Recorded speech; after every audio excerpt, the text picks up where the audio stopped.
देश में जा रहा है। धर्म और जाति के नाम पर लोगों को लड़ाया जा रहा है। आपस में किसान मजदूर में फूट डाली जा रही है ताकि किसान और मजदूर को जो लूटने की नीति है, कॉर्पोरेट की छाप है, उस पर ध्यान न जाए किसान मजदूरों का और आपस में लड़ते रहे, आपस में उनको जो बड़े बड़े पूंजीपतियों की थैली भरते रहे। ये नीति मोदी सरकार ने अपना रखी है। अभी बिहार में देखा होगा, यहां से मजदूरों की बसें भर करके और ट्रेन में टिकट कटवा करके बिहार में कुछ पैसे दे करके वोट डलवा दिए। महिलाओं को 10-10 हजार रुपए दे दिए। चुनाव आयोग आंख मीच के बैठा है क्योंकि उसकी जेब में, उसकी गोद में चुनाव आयोग, उन्होंने खुद चुना है चुनाव आयोग को। ये अधिकार मोदी सरकार ने ले लिए। पूरे देश में बहुत बड़ा नुकसान ये देश के किसान मजदूरों का करेंगे और पूंजी और धर्म मिल गए। पूंजी और धर्म का गठजोड़ हो गया है, कॉर्पोरेट और सांप्रदायिक ताकतों का गठजोड़ हो गया है। ये लोगों का शोषण करेंगे, गुलाम बनाएंगे। इन नीतियों के खिलाफ ओल्ड पेंशन स्कीम खत्म कर दी। अरे हमारे कर्मचारी बोलेंगे उनको तो 31 दिसंबर को रिटायर होंगे, उनको 8वें वेतन आयोग का तो मिलेगा नहीं। हमारी परियोजना वर्गों को न्यूनतम वेतन नहीं दिया जा रहा है, उनका शोषण किया जा रहा है। 2-2.5 करोड़ जो देश में है। और मजदूरों की हालत क्या कर दी?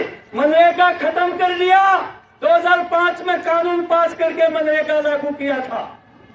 ट्रेड यूनियनों और वामपंथियों की सपोर्ट से उसको खत्म कर दिया, बिल्कुल बंद कर दिया। राशन कार्ड काट रहे हैं, बिजली के स्मार्ट मीटर लाएंगे, बिजली का निजीकरण करेंगे, खूब लुटाई करेंगे किसान मजदूरों की। आज उन्हीं नीतियों के खिलाफ ये प्रदर्शन हो रहा है। और जहां जो स्वामीनाथन रिपोर्ट को लागू करने की बात कर रहे थे, बंद कर दिया। अभी देखा होगा, हमारे साथियों ने बताया, बाजरा, धान, कपास और जो मूंग, उसकी पिटाई हुई, खरीद नहीं करी इन लोगों ने और जल भराव की निकासी नहीं करी। आज तक मजदूरों को मुआवजा नहीं दिया और 350 करोड़ का फ्रॉड किया इन्होंने। ये कंपनियां ले आते हैं, पैसे दे करके कंपनियों को छूट दे देते हैं कि किसानों को लूट के भागो।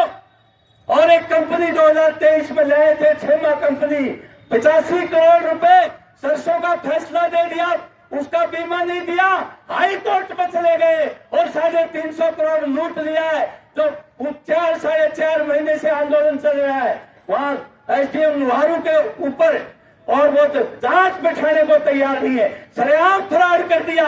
इसलिए साथियों, 28 को बहुत बड़ी महापंचायत है, हजारों किसान मजदूरों की, वहां भी पहुंचना 28 तारीख को और इन नीतियों के खिलाफ लड़ाई को तेज करना है। कोई चारा नहीं है। भवन निर्माण के मजदूरों को बाहर कर दिया कल्याण बोर्ड से।